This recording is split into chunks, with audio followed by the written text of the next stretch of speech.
This is Postgres for MySQL DBAs. This is episode 3. My name is Dave Stokes. I'm a technology manager for Percona. And in this episode, we're going to do a installation of Postgres on an Ubuntu machine. Similar for other machines, other operating systems. Windows is a little more complex. We're not going to cover that. Now, I'm using Percona's release of Postgres. And to do that, I have to install the Percona Release tool and then actually install the Percona SQL software.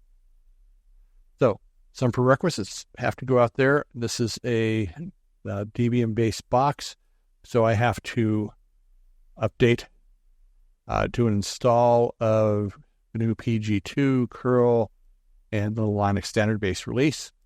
Then from the Percona repo, I need to get the latest generic Percona Release software. This is our release tool from Percona.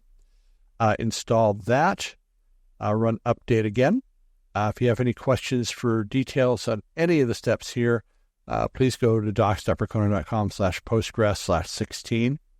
And we have details there on how to install it from RPM as well as source and other materials. Okay, installing Postgres is actually simple. Sudo Percona Release and tell it to run setup ppg16. And after you do that, apt install Percona Postgres 16 and then start the service. It should be started. If it's not, type in start instead of status and you'll see it out there. Believe it or not, that is all you have to do to install Postgres. Very simple.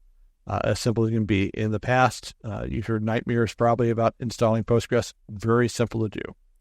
Now, in episode 4, the continuation, we're going to install a test database that's very similar to what you're used to in the MySQL world. Thank you. If you need to contact me, please let me have feedback and let me know other things you want to know in the series, and I can add them to it. And the slides will be at speakerdeck.com/Stoker. Thank you.